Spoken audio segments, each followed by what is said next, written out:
Hey, welcome back to Success and Motivation from the No Comfort Zone. I'm your host, Dan Brzezowski. Today, we're going to be talking about the origin story of the No Comfort Zone. I'll see you on the inside. Welcome. Attention, please.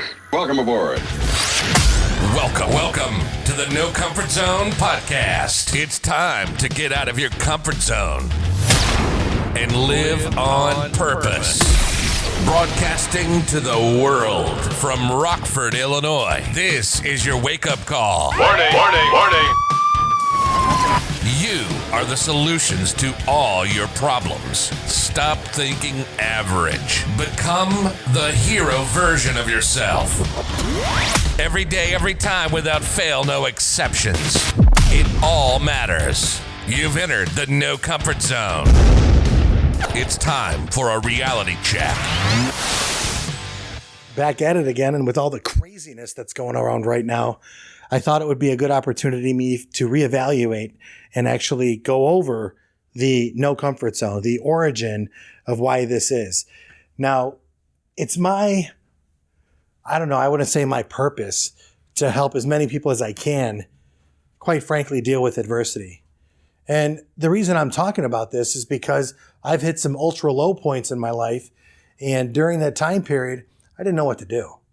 And it wasn't until afterwards I was able to look back with that 20/20 vision, the would-haves, the could-haves, the should-haves. I realized that I had made a bunch of mistakes. And ultimately, I wanted to find out, why did I make those mistakes?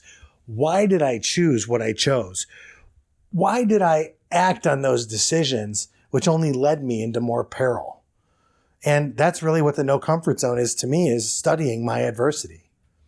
I'm going to take a step back, and I may or I may not have ever shared this on this podcast before, but the first time I heard about the No Comfort Zone was in a sales meeting in Virginia, and they literally brought all of the salespeople into the room, and they said, "Congratulations on last month. You guys had a great month. Everyone did fantastic.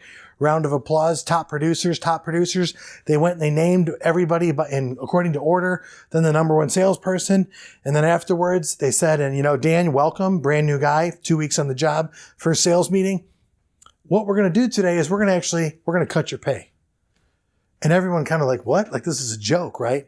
And he goes, "No, you know what? I think we're all getting too much in our comfort zone.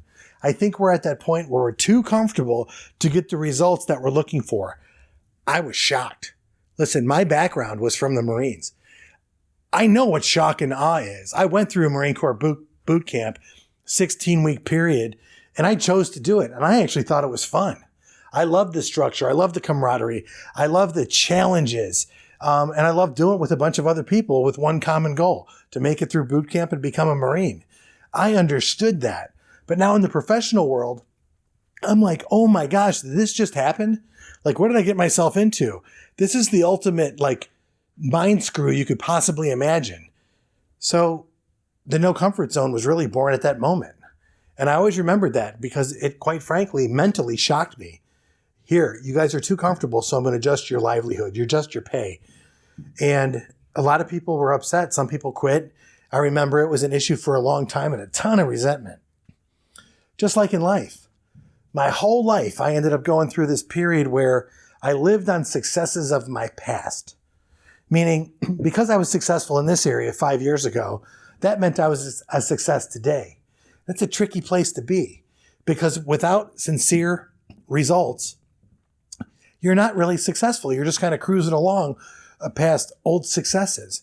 And I've always known, and if this reaches out to you, if this resonates with you, are you that person that sits back and go, there's so much more in my life I could have, that I could be, that I could do. There's just so much more. And then you look around at your kids, your relationship, you look at your house, you look at your environment where you work, you look at your other family relationships, and you just know that there's so much more out there than what your current reality is giving you. Then you fall into cruise control. And just to make it, I guess, bluntly fair, all of my adversity in my life has been self-inflicted. This podcast is to help somebody get through adversity. This podcast and the blueprint that I'm going to talk about, specific tools on this podcast that will help you realize who you really are, identify what it is you basically achieved in your life so far, and identify what it is that you want out of life, looking at the decisions you've made, the decisions you're going to currently make, and also the actions that need to be taken based on past actions that you've taken. That's what this whole thing is about.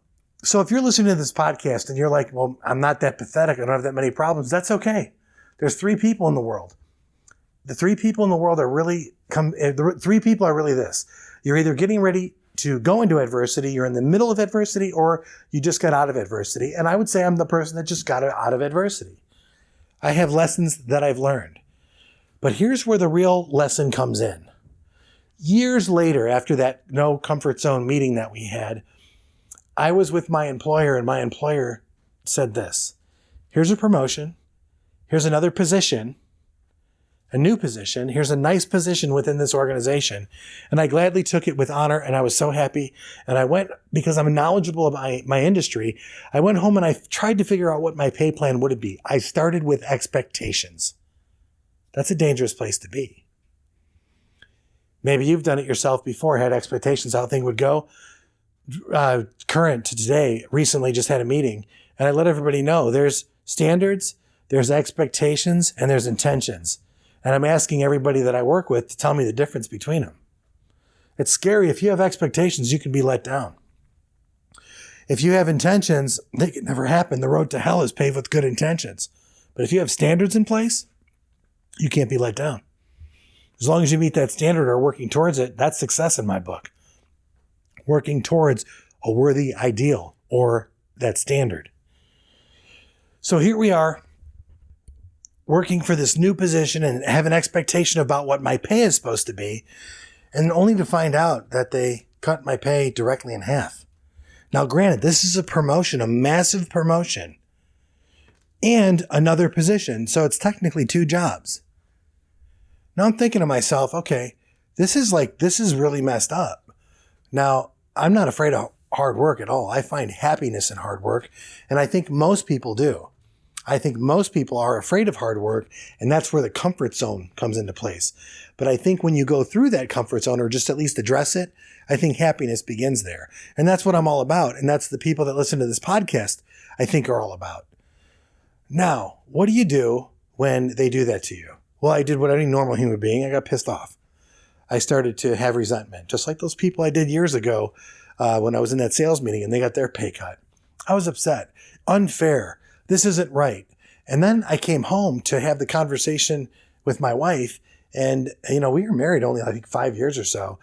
And it was one of those things like, what? That can't be. What did you do wrong at work? What happened? Not understanding the business I'm in. This is a common practice. So the craziest thing happened. I went to work and I just was on cruise control, autopilot, totally not engaged. Mentally, I was decimated. I was done. Like, this is it for the rest of my life. Everybody else is in control. And I was sad about it. I was depressed. I could not wait to get home. I could not wait. And I was never like that. I could not wait to get back to home, see my family. But then I realized it carried over with them. I was in such an average state of being, I wasn't even engaging with family members anymore. I was totally turned off. I was in what I would call a state of depression. I wasn't like depressed. I was in a state of depression. And my decisions were based on that. Anything that I could do to have some sort of gratitude or feeling of gratification, I did. Zero gratitude in my life at the point, by the way. The crazy thing happened. The craziest thing. I kept getting worse and worse. I kept getting more pathetic and less than average. I was so protecting myself from being anything but average. I decided at this point, I have to do something because I'll wind up where I was a few years earlier. And that's when I started to realize a pattern of behavior. It kind of hit me like a lightning bolt. I realized that I'm not healthy anymore. I'm fat. I'm super fat at this point. My body I'm obese. I've got sugar issues, borderline diabetic, got liver issues. I got all these things. And here's a short story for you. I survived massive addictions. I actually got clean and sober while being a professional in the industry. I don't think I let it affect it too much, but there's about a year period where I completely just absolutely fell apart. Then I left the industry, and that's when everything really got out of control. I'm telling you this to be transparent with you so that you know exactly who I am. I was a motivational speaker. I was a sales trainer. I was a management trainer. All of these things in my life were credited to successes I had previously. But all the damage I was going through at the meantime with the drugs and the alcohol, bad relationship, bad finances, poor judgment, bad character issues I had at the time, just being really selfish in the end. Well, it finally came to a point where I said, I got to check out. I can't do this anymore. This is not my father's son. This isn't the Marine that I know I used to be. This isn't the good person. Regardless of kids and an ex-wife I was dealing with, I decided to check out. I took my life insurance policy. I laid it out. There's the date I could go. I decided to check out on that date. And the craziest thing happened. I survived. I woke up after a 7-day coma, and I realized that I didn't check out. But now I don't have the ability to walk, and I don't have the ability to talk, and my brain is really screwed up at this point.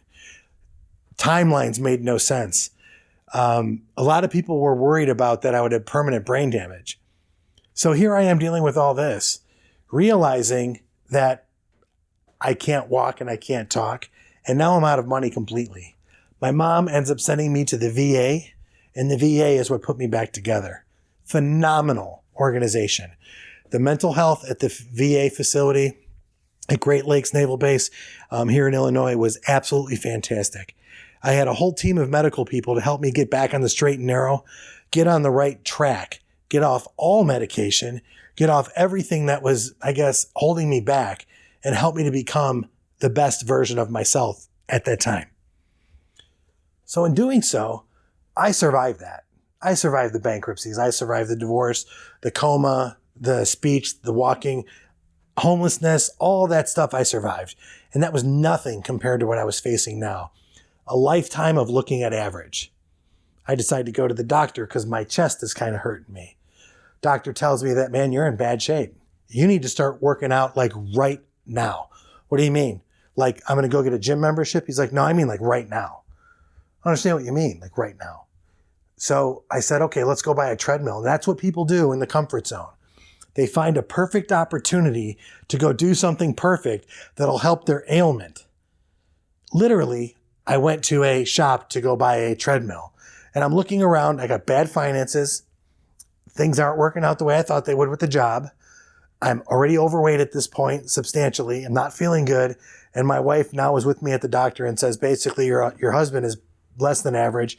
And he's not in good shape at all. I looked at my wife, who I love dearly. We went back home. And I said, I need a minute. And I went downstairs into my crowded basement. Garbage. Not garbage, but, clutter, boxes, Halloween stuff here, Christmas stuff over there, kid stuff over there, unfinished basement, dark, no lights. I was so bad I was neglecting the light bulbs in the basement. There was like one light bulb that lit. So I went downstairs, and in my work clothes, like, slacks, dress shirt, tie, belt, not running shoes, but dress shoes, I literally decided to run in place. And I ran in place my fat, overweight body, which hasn't exercised in a long time. I got to a point where I was completely exhausted. My legs hurt so bad. My lungs hurt so bad. I began to weep. I began to cry. I hit the wall. I was absolutely 100% completely done with living the life of average. The funny thing, folks, it was mindset the whole time. So I went upstairs sweating. I thought I was going to die, sweating. Realized that my wife asked me, like, what the hell is wrong with you? And I go, I just, decided to go in the basement and run in place. And she's like, are you okay? That's okay. I'm fine. Did what I had to do. The next morning I got up super early. I actually set the alarm. I think I normally would get up at like 6:30 or 7, and I had to be at work at like 8 or 8:30. And didn't give myself much time to get ready. But the next morning I woke up. I'll never forget it. I woke up at 4:55. I wanted to get up at 5 so bad that I actually woke up at 4:55. And instead of doing my normal routine, first thing I did is I wrote out my goals. My goals were to basically run in place for 20 minutes. I had the appropriate shoes on this time, and I went down, I did in the basement, and then after I was done, I decided to clean up the basement a little bit here. And I kept revisiting the basement and cleaning up a little bit, running, working out. I ended up laying down a rubber mat over time. And over like a 60-day time period, I ended up getting myself back in shape. And I actually, in like 60 days, I lost over like 20 pounds. I think I lost 27. The older podcast will tell you what it is, but I think I lost a shit ton of weight. And in the process, I addressed my employer and put together basically a program that says, if I accomplish this as a leader in the business I was in sales, would you pay me this? And I did hit that goal, and I did get paid that, and I resigned and I quit. And that's when I started the No Comfort Zone. That's when I took the information that I learned from all my adversity, from the shortcomings, from the employer doing this to me. And I wasn't a victim. That happened because of me. That the employer was able to do that because that's what they can do. But I put myself in that position. So let me tell you this. If you want to play the role of a victim, or if you want to cry like a little bitch, this is not the program for you. This is not the podcast to listen to, because I believe in 100% accountability. 100% accountability in every aspect of your life. The good, the bad, the indifferent. I don't want to give somebody credit for them having success in my life. I have mentors and I have people that have guided me, and I work for a great group of people now that are actually great mentors, and they're not the easiest people to work for, but I'll tell you what, they actually help me get along by putting me on the straight and the narrow. And I think accountability is such an important thing. I believe in the philosophy of leader. I'm the boss, but there's a lot of other people that are there too. And when they're in control, they got to be the boss. They have to know that they're empowered to make decisions. And having a victim-like mentality just doesn't work. Not around me. So the origin story that I want to share with you is this. I've dealt with my fair share of adversity, and I would even say then some. But then I sound like I'm being a victim. See, all of the adversity that I've had, I was able to take some of that adversity, and I could go talk to this group of business people at this organization and teach them about how to talk to employees. I meet other people and I talk to them about, okay, here's where your mindset's at when it comes to where you're at in your relationship. I'm not a relationship coach. I'm not a financial coach. I'm not a coach. I'm a guy who's figured out that, you know what, my life has a bunch of clues in it to help me live a better life. And it wasn't until I realized that the adversity that I have in my own life, and if I pay attention to it, and if I understand why and when and what happened, if I can answer those questions, what's true for me is I'm going to have a better life. But the problem with most people, including myself, when it's time to show up, you don't. You're waiting for everything to be perfect. You're waiting for that opportunity for the snooze button. If I could just hit it one more time. You want to live a no comfort zone lifestyle? Get up before the alarm clock. Hit the snooze button before you get up. Better yet, don't even have an alarm clock. Now we're talking craziness. If you're a person that likes to work out like crazy, 5 nights a week, instead of doing that, what if you worked out 3 nights a week and spent time with your family instead during the other time? Whoa, what are we talking about? See, when you're supposed to show up is when you're supposed to show up. But the comfort zone tells you that things have to be ideal, perfect, and right. I got to do this in order for this to happen. It's the typical if-then. I do it all the time today. That's why I have the blueprint. I use the blueprint to actually help me navigate scenarios today. And once you realize, and once you go through the blueprint, you realize that your life has nothing to do with you. It has everything to do with the people that are around you and the people that you can help. Because if you can become a better version of yourself, you should become a better version of yourself. And if you are a better version of yourself, you're going to be able to help the people you love in a better way. Everyone's going to be looking to you for help. Shit's going to hit the fan. Life is going to happen. Who's the one that has it in control? It has to be you. I know the person that I am today. I'm a resource of knowledge. I'm a resource of information. And yeah, some of that comes down from wisdom through a lot of pain and suffering I had to go through. But I have that pain and suffering, and I don't regret it. But I can use that information to help the next guy coming up. I can use that person who's right on the verge of a divorce. I can help that person who's financially destroyed right now get back on their feet. I can help that person with the blueprint. You got your organization that's just completely going away from you. I challenge you to do the No Comfort Zone blueprint, because when I share the secrets and process of the No Comfort Zone blueprint, it's pretty simple. And when I say simple, you just have to become aware of who you really are. No bullshit. Who's the person in the mirror you're looking at? What are you good at? What are you bad at? What are you willing to work on? What are you willing to stop doing to become better? That's awareness. Where are you currently at right now at this moment? Identify where it is that you are in your life right now. I have made these decisions and choices, and this is exactly where it's gotten me right now, to be aware of who I am. I also identify that these are certain things that I want in my life, and I realize I want these things, but you have to know why. What drives you to want those things? God created you very uniquely. You are a creative being. You're in the image and likeness. I firmly believe that. You have the ability to create.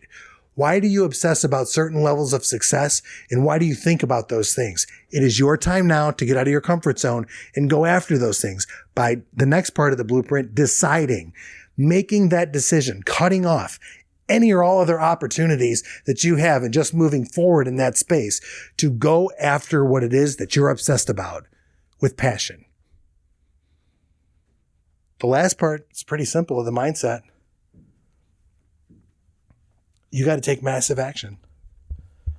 Most people don't, and I didn't for years. I sit back and I relish, I cherish, I look at those memories, I hold on to them, I think, but I don't do.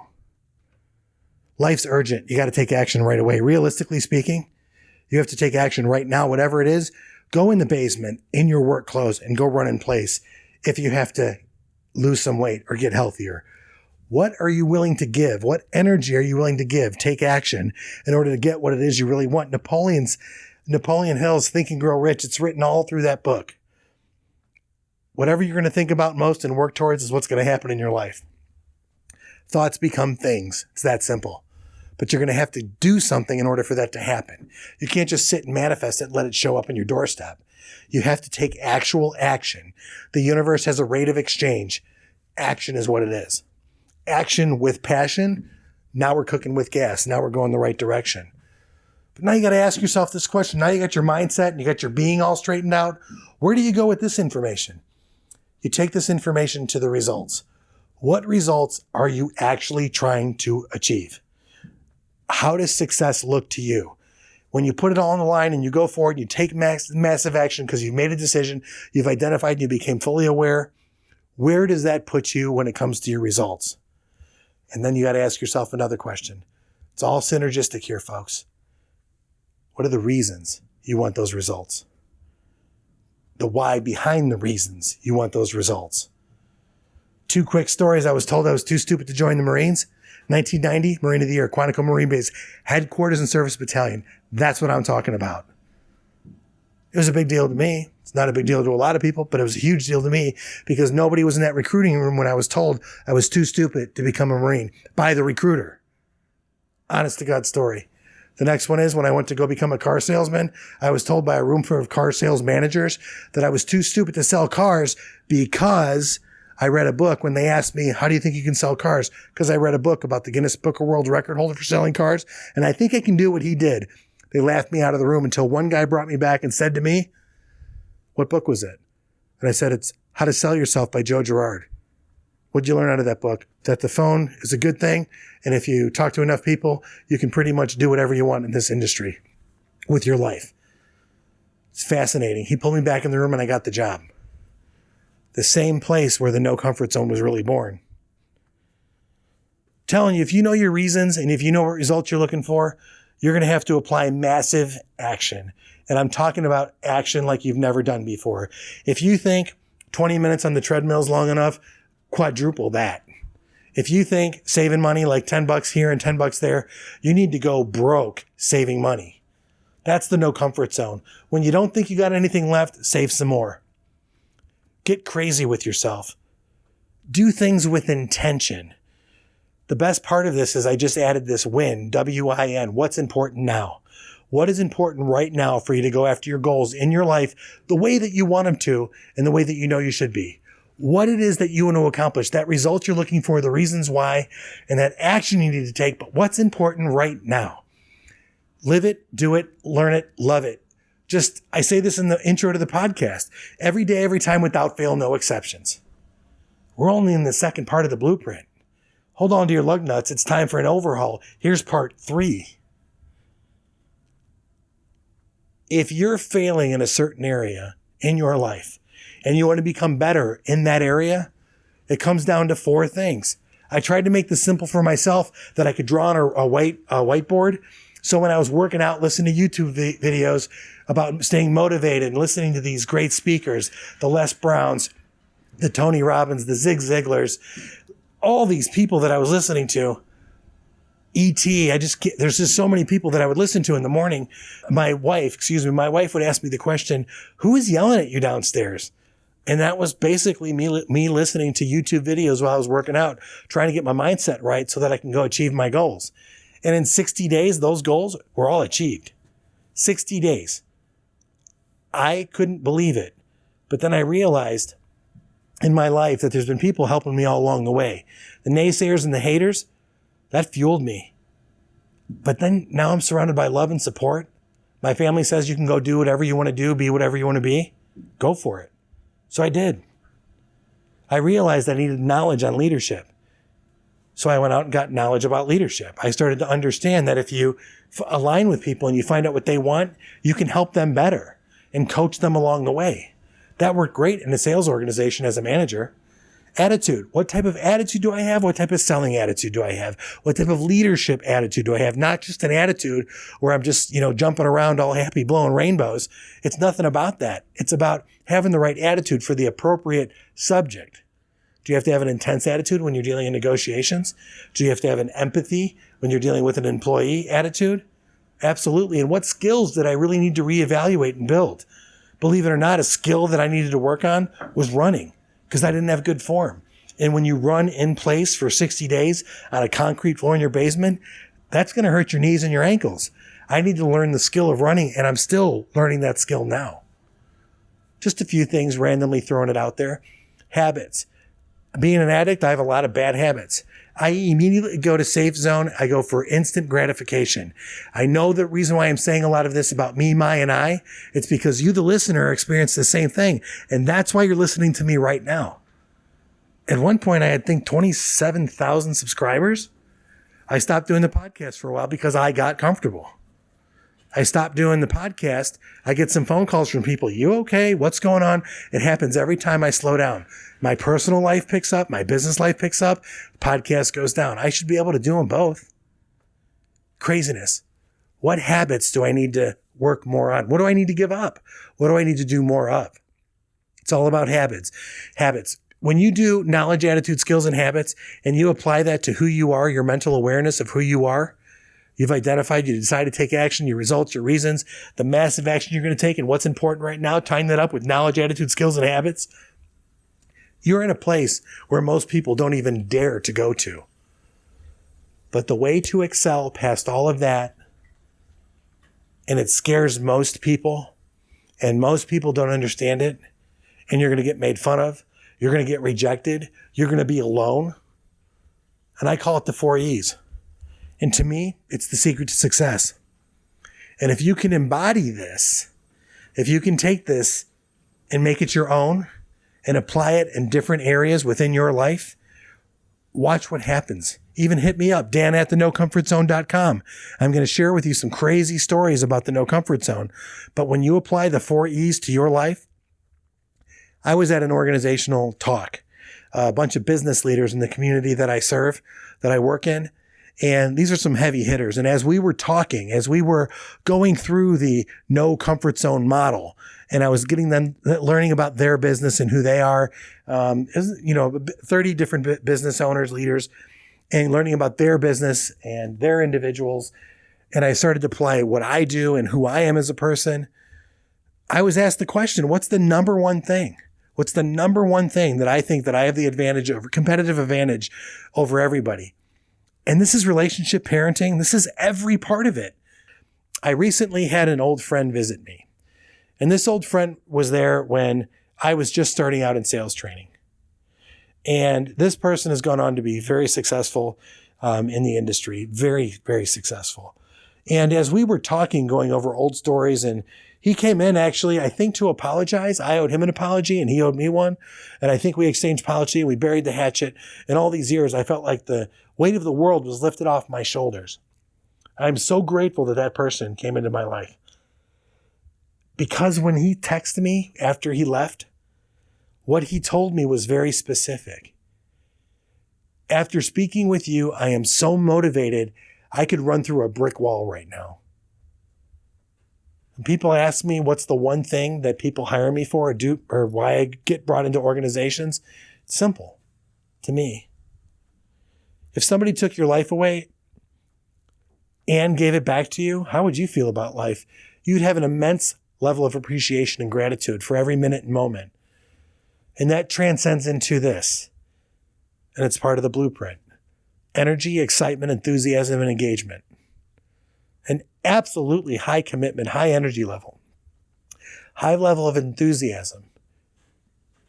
If you've got the right energy and you have the right enthusiasm and you're excited about what you do and you engage and you confront and you share with people, you become part of humanity, you engage in society, there is no competition. People think you're nuts. People will make fun of you. But I'm telling you what, the reward, after they make fun of you and don't like you and push you off to the side, then they appreciate you, then they look for you, then they ask you for help. And that's what this is all about. At the end of the blueprint, I always ask everyone to kind of list some certain things that they might have learned, and I ask them to apply it into the success formula, the failure formula, because they're one and the same. If you wake up late for work because you didn't set the alarm or plan out your day or write out your goals, you're going to have a good day or bad day. That's a failure cycle. You're not going to make the sale. You're not going to do the job right. You're always going to be playing catch up. I call it being reactive all day long. What if you woke up before the alarm, you beat the alarm clock, you showed up to the shower on time, showed up to the treadmill, vice versa, on time, you made it to work early, you engaged the right people early, you made the first phone call, you engaged a client early, and the reason you did all that is because you wanted to win in the day. You wanted to make today the best.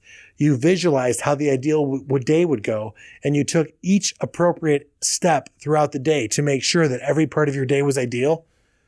Was that success or was that failure? It's just a matter of choice. It's a matter of deciding what it is that you want and what you're willing to do in order to go where you're willing to go. And then success is yours. That's the hard part for people to understand. I could tell you right now that I've had one of the worst days that I've had in a long time. But the fact of the matter is, I get to do what I do. I don't got to do it. I get to do it. And to me, it all matters. All the bad stuff that happened is an opportunity, adversity for me to learn from and become better tomorrow. I feel sorry for tomorrow. My friend and dear friend of mine, Albert, we grew up, and this was funny. One day he called me up and he said, Dan, you know what you need to do? Because you've had such a hard run. You've had so many relationship issues, all the addiction issues and all the problems. Dan, today you need to make today you're a bitch. Now that's kind of vulgar and stuff, but I do feel sorry for tomorrow because tomorrow I'm going to win. It's the mindset I have. I'm going to draw that in because I learned from today. I learned that I was reactive last week, and that caused me to be reactive this week. That failure cycle was working for me. But now, pattern interrupt, I understand what it exactly is that I need to do in order for me to turn it around because I have the blueprint. And I want you to know that this whole podcast, the idea was just the origin story. How do you go from being average to being in a coma to not being able to walk or talk, being a motivational speaker, by the way, sales trainer, leadership trainer, unemployed, broke, having a kid on the way with no job whatsoever, to all of a sudden thriving in the industry, being a known person that's actually considered to be successful, all of the while feeling that you're not worthy. That's a terrible place to be. Then to get stuck in average, to realize that if I don't do something now, my whole life is going to be average. And when that scares you enough, that's the no comfort zone. That's when I'm like, I'm not doing this anymore. The number one person who's got the no comfort zone down to a science, and that's David Goggins. When I heard David Goggins, I was upset because now there's somebody out there that actually knows it better than I do, that has achieved more in his life than I have with his no comfort zone version. That's him. But I got me. And I'm a better husband. I'm a better father. I'm a better employee, better manager. I'm all better because of all the adversities that I've been through. And my hope and my desire is to share the no comfort zone with as many people as I possibly can. Because I'm super excited to announce on this podcast, finally, there is a book in process. It's actually happening. We don't know the name of the title yet. I am working with somebody who's helping me write it, and I'm very excited to talk about the no comfort zone. I'm so happy to actually bring this on a much greater level, that, quite frankly, one of the reasons I'm doing this podcast this way is to start anew. Here's the origination of the no comfort zone. And this is going to tie into the stories of the no comfort zone, successes and failures, success and motivation, and everything in between. Because I believe this. I believe that if you, the listener, can apply the principles of the no comfort zone of what I just talked about on this podcast, if you can apply this to the people in your life, they're going to be better for it. And so are you. And I think if we have enough more goodness going around, I think we're going to create a little bit better environment for us. I really believe that. I've seen it happen in my own life. I've seen it happen just outside of the circles that I influence. And I want to tell you this. One of the best parts of the no comfort zone and the challenge that I do, it's about a 60-day challenge of going through what I went through. When I went through it, I challenge people to get outside of their comfort zone and really start to live on purpose, regardless of what's going on and not being a victim. One of the challenges that you need to do every day when you get to a certain point is you actually need to do something good for somebody else without telling them or without getting caught. No one can know. Otherwise, it doesn't count. It counts against you if you tell somebody. That's what the no comfort zone is all about. So I'm going to challenge you now. If you know somebody that needs a little motivation, a little bit of inspiration, a little getting dialed into, if you have somebody that you believe in dearly and you believe in your whole heart, this person can make it to the next step. They just need a nudge of encouragement. Send them my podcast. Share this podcast with as many people as you possibly can who you think may need a little bit of help. Some people who may be in a little bit of adversity. Somebody who just got off adversity trying to get their life back together. You need to connect them with me so that I can help get them get where it is they want to go. If you got some problems you want to deal with, go to dan@thenocomfortzone.com. I know I can help. I know I can. And if I don't have the resources, I'll find the right people to connect you with so that you can live this life with passion, so you can go where it is you want to go, how you want to go, when you want to go. But in order to do that, you've got to be willing to do the right thing at the right time. And right now is the time for you to get out of your comfort zone and live on purpose. Say goodbye. Want more of the No Comfort Zone? You can follow Dan on Instagram and Twitter at NoComfortZone1. Bye. Or on the web at thenocomfortzone.com. Bye-bye. Bye-bye. Thanks for listening to the No Comfort Zone podcast. Bye-bye. Bye-bye.